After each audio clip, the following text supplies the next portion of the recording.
तो बिपरजॉय से जुड़ी पल पल की अपडेट हम आपको लगातार दे रहे हैं और मेरी सहयोगी गुंजन जो है वो मैप के जरिए बता रही हैं, पूरा विस्तार से समझा रही हैं कि मौसम विभाग का कहना है कि तूफान बिपरजॉय कमजोर पड़ा है, इसकी रफ्तार घट रही है और कच्छ के पास लैंडफॉल पर ये और कमजोर पड़ सकता है। हालांकि ये अभी भी काफी गंभीर तूफान के रूप में बना हुआ है।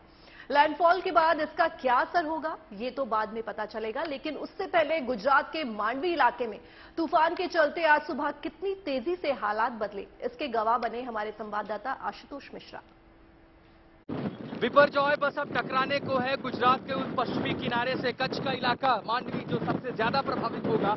हवा की रफ्तार काफी तेज हो चुकी है। तेज बरसात के साथ साथ ये जो क्रीक है, समंदर से काफी दूर का इलाका, जो क्रीक आप देख पा रहे हैं, लहरें कितनी भयानक हो चुकी हैं और इन लहरों से अंदाजा लगाया जा सकता है कि जब साइक्लोन टकराएगा तब वो अपने साथ क्या तबाही लेकर के आएगा। हालांकि मौसम विभाग का कहना है कि उसकी इंटेंसिटी लगभग 10 किलोमीटर प्रति घंटे के हिसाब से कम हो चुकी है, लेकिन उसके बावजूद अगर 120 से 130 किलोमीटर प्रति घंटे की रफ्तार से हवाएं चलती हैं तो आप समझ सकते हैं अंदाजा क्या होगा। मेरे ठीक पीछे जो शहर है वो वहां पूरी तरह से सन्नाटा है, बिजली काट दी गई है, लोग सुरक्षित इलाकों पर निकाले गए हैं, लेकिन जैसे ही लैंडफॉल शुरू होगा उसके पहले का असर हम यहाँ देख रहे हैं। हवा की रफ्तार काफी तेज, समंदर के किनारे जो है जो लहरें वो काफी ऊंची उठ रही हैं और इसी के चलते, हवाओं के चलते सड़कों पर भी सन्नाटा है। प्रशासन द्वारा ये कहा गया कि लोग सुरक्षित जगहों पर चले जाएं। पूरा शहर बस अब प्रार्थना कर रहा है कि ये साइक्लोन जल्दी से जल्दी गुजर जाए, ज्यादा नुकसान ना हो, और यही सबकी कोशिश रहेगी कि अगर रास्ते बाधित होते हैं, पेड़ गिरते हैं, बिजली के खंभे गिरते हैं तो जल्दी जल्दी में उन्हें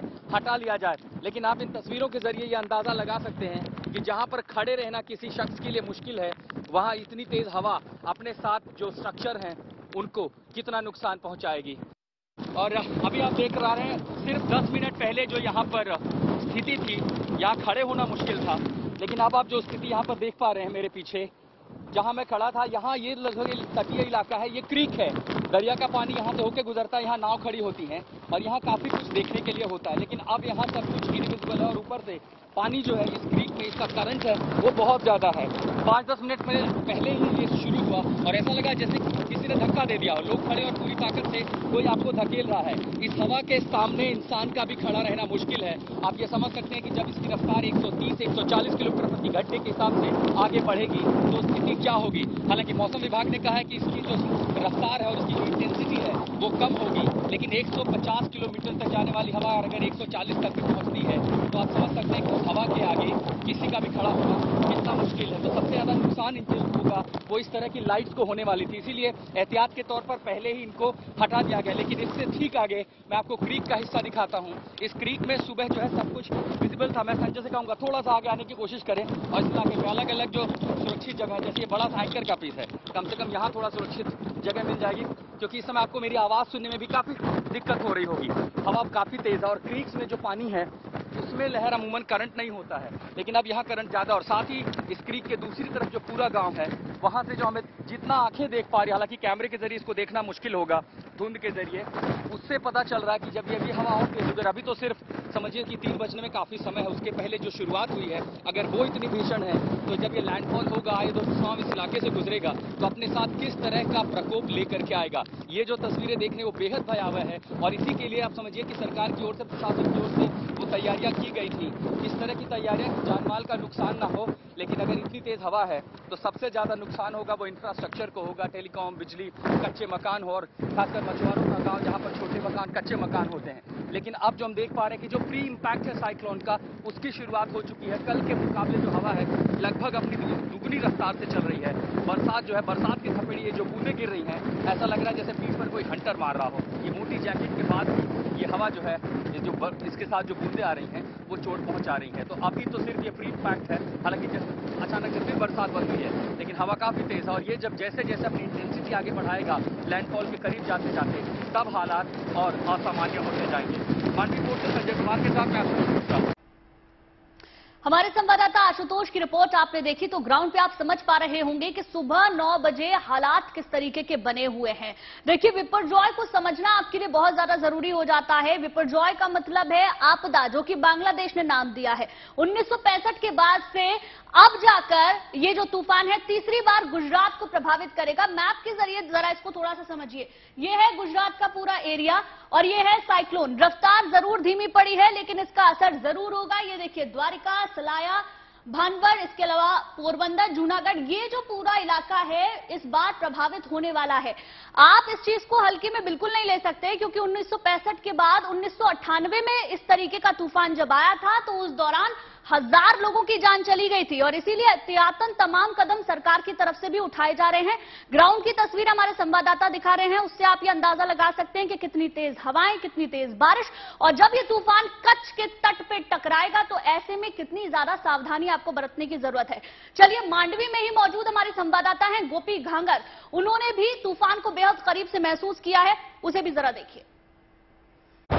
12 बजे से ये खतरनाक यहाँ पे हवाएं चलेगी। 100 के आसपास की जो विंड स्पीड है वो बताई जा रही है और फिलहाल जो समुद्र से तेज हवाएं जो है, साइक्लोन का जो असर है वो यहाँ पे दिखना शुरू हो चुका है। आप देख सकते हैं यहाँ पे खड़े रह पाना मुश्किल हो रहा है। कैमरा लगातार हिल रहा है, लगातार 2 लोग उसे पकड़ के खड़े हुए हैं, तब जाके जो ट्राइपॉड है वो लगा रहता है। तो उसका अंदाजा आप लगा सकते हैं कि कितना जबरदस्त जो है वो यहाँ पे हवा चल रही है। आपको पेड़ भी दिखाने की कोशिश करूंगी, इससे अंदाजा लगा सकते हैं कि किस तरीके से यहाँ पे जो विंड स्पीड है वो करीब अभी मानी जा रही है कि 90 के आसपास ये विंड स्पीड चल रही है, जिसकी वजह से तेज हवाएं और खड़े रह पाना मुश्किल साबित हो रहा है। लगातार इसी तरीके से, क्योंकि देखिए समुद्र में जो तूफान चक्रवात बना है उसका इम्पैक्ट धीरे धीरे मांडवी में तक दिखने लगा है और मांडवी के आसपास का जो इलाका है लगातार कल रात से ही यहाँ पे बारिश चल रही है और आप देख सकते हैं कि कितना जबरदस्त यहाँ पे हवा चल रही है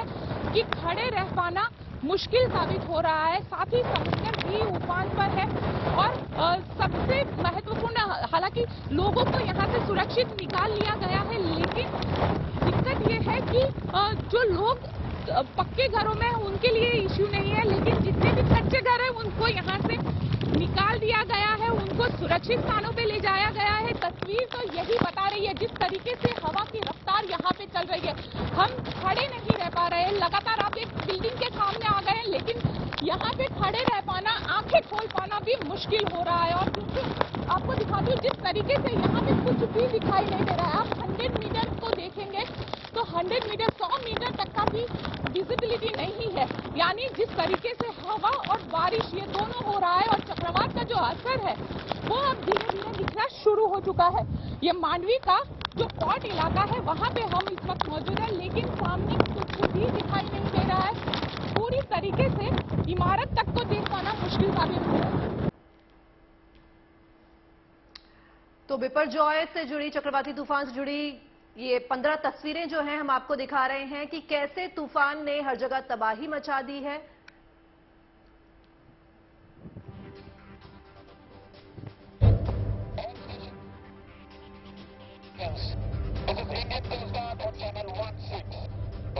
तो तूफान पर भारी तैयारी, ये 15 तस्वीरें आपके सामने। बचाव को लेकर जो है अलर्ट लिए गए हैं, जिसके जरिए बताया जा रहा है कि तूफान कितना खतरनाक हो सकता है। तो 125 से 150 किलोमीटर प्रति घंटे की रह सकती है इस बिपरजॉय चक्रवात तूफान की जो रफ्तार है। ये पहली तस्वीर।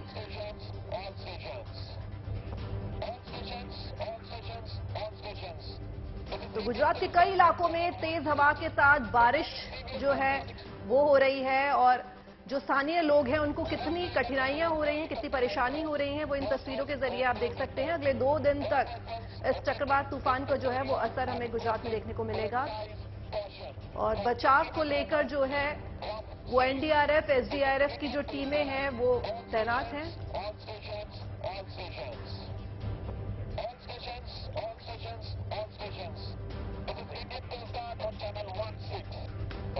तो बिपरजॉय तूफान गुजरात के समंदर तटों के काफी करीब पहुंच चुका है और अगले कुछ घंटों में इसका असर दिखने भी लगेगा। यही वजह है कि वेस्ट कोस्ट गार्ड के जवान लगातार लोगों को अलर्ट करते जा रहे हैं। हेलीकॉप्टर के जरिए भी समंदर के पास वाले इलाकों में लोगों को अलर्ट किया जा रहा है, जिसके जरिए बताया जा रहा है कि तूफान कितना खतरनाक हो सकता है। ऐसे में लोगों को तुरंत सुरक्षित ठिकानों की तरफ जाने की सलाह भी दी जा रही है।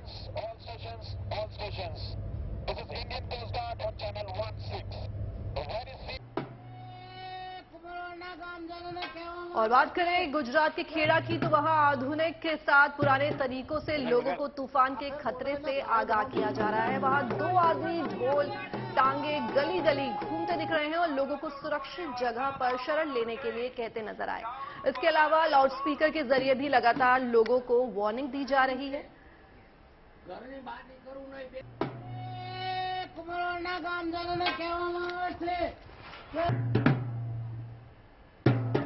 और तस्वीरों में आप देख सकते हैं कि ऐसे ढोल और लाउड स्पीकर से जो है वो लोगों को सुरक्षित रहने की चेतावनी दी जा रही है। ये तस्वीर आपके सामने।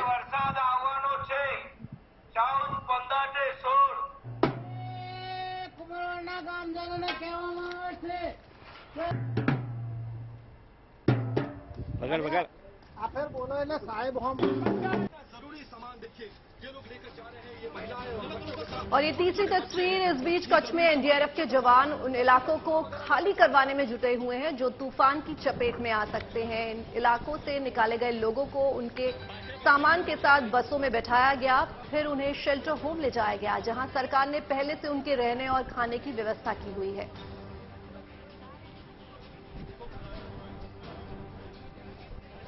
तो एनडीआरएफ के जवान उन इलाकों को खाली करवाने में जुटे हुए हैं जो तूफान की चपेट में आ सकते हैं। उन इलाकों से लोगों को उनके सामान के साथ बसों में सुरक्षित बैठाया गया और उन्हें सुरक्षित स्थान पर जो है वो लेकर जाएंगे, फिर उन्हें शेल्टर होम ले जाया जाएगा, जहां सरकार ने पहले से ही उनके खाने पीने और रहने की व्यवस्था की हुई है।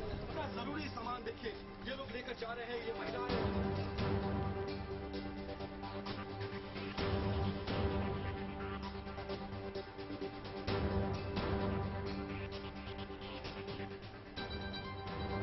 और ये चौथी तस्वीर गुजरात के जामनगर की है, जहां कुछ गांव के लोगों ने तूफान के खतरे से निपटने के लिए अपने स्तर पर ही तैयारियां जो हैं वो तेज कर दी हैं। वहां कुछ लोग मिलकर लंबी रस्सी से मकानों की घेराबंदी करते दिखे। इन रस्सियों को मकानों के पिलर और गेट से बांध दिया गया ताकि मुश्किल वक्त में इस रस्सी के सहारे आना जाना किया जा सके। तो जामनगर के लोगों ने अपने स्तर पर जो है वो तैयारियां शुरू कर दी हैं तूफान से निपटने के लिए, ताकि एक लंबी रस्सी के सहारे मकानों की जो है वो घेराबंदी कर दी है और इन रस्सियों को मकानों के पिलर और गेट से बांध दिया है ताकि मुश्किल वक्त में जब तूफान आए तो इस रस्सी के सहारे आना जाना किया जा सके।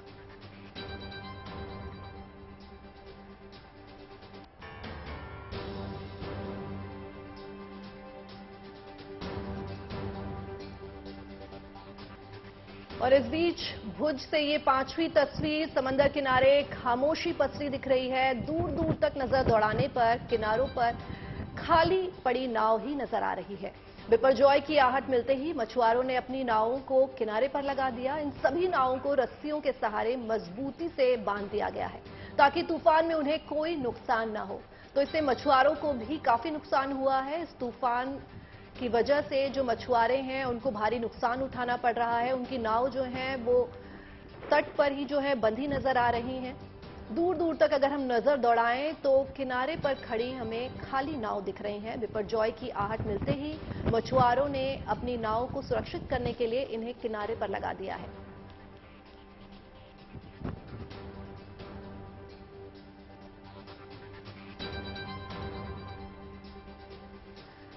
ये छठी तस्वीर गुजरात के गृह मंत्री हर्ष सांघवी की। गुजरात में द्वारकाधीश मंदिर पहुंचे हैं, वहां उन्होंने भगवान की पूजा की और चक्रवाती तूफान से लोगों की रक्षा करने की प्रार्थना की।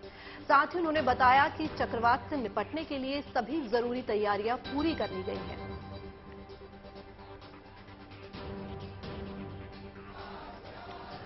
तो गृह मंत्री जो हैं वो गुजरात के जो गृह मंत्री हैं वो हर्ष सांघवी गुजरात में द्वारकाधीश मंदिर पहुंचे हैं और सबकी सुरक्षा की कामना करते हुए उन्होंने भगवान की पूजा की और चक्रवाती तूफान से लोगों की सुरक्षा की प्रार्थना की। साथ ही उन्होंने बताया कि इस चक्रवात से निपटने के लिए जो जरूरी तैयारियां हैं वो पूरी कर ली गई हैं।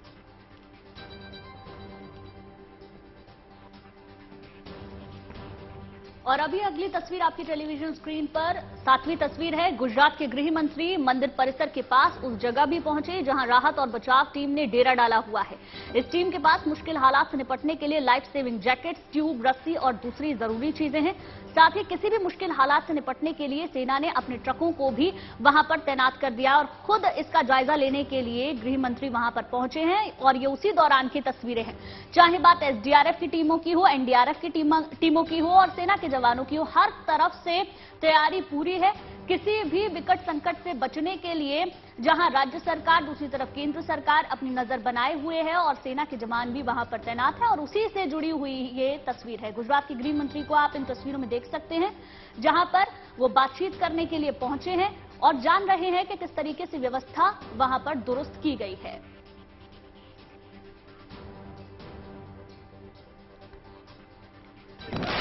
आठवीं तस्वीर अब आपकी टेलीविजन स्क्रीन पर। हर्ष सांघवी ने इस मुश्किल की घड़ी में देवदूत बनकर पहुंचे जवानों से मुलाकात की, उनका हौसला बढ़ाया और उन्हें धन्यवाद दिया।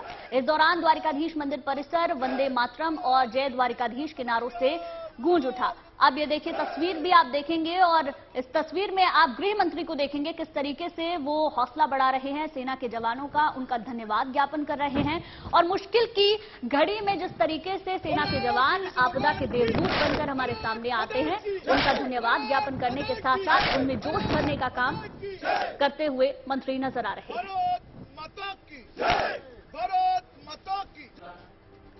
द्वारिकाधीश से मथुरा तक तूफान से निपटने की तैयारी है। जो अगली तस्वीर है वो 9वीं तस्वीर मथुरा से सामने आई है।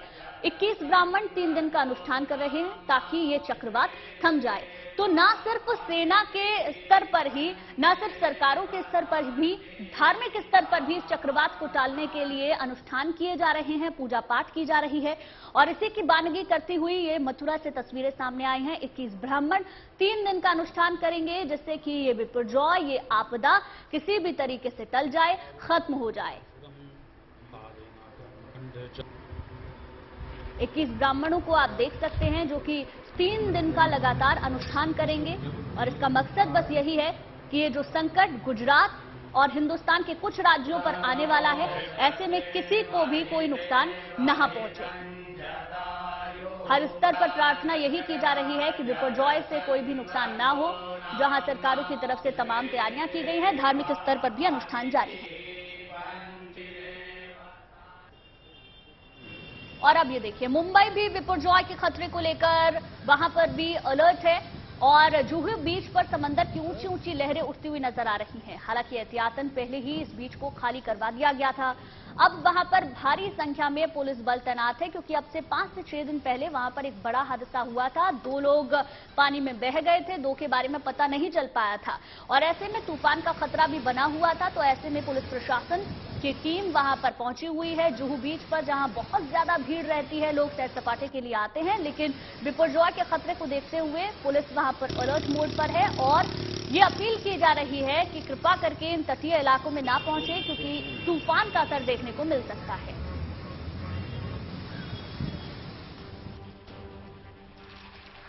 केंद्र शासित प्रदेश दमन में भी समंदर किनारे डराती लहरें सामने आई हैं जो आप अपनी टेलीविजन स्क्रीन पर देख सकते हैं। समंदर किनारे का जिम्मा पुलिस वालों को सौंप दिया गया है।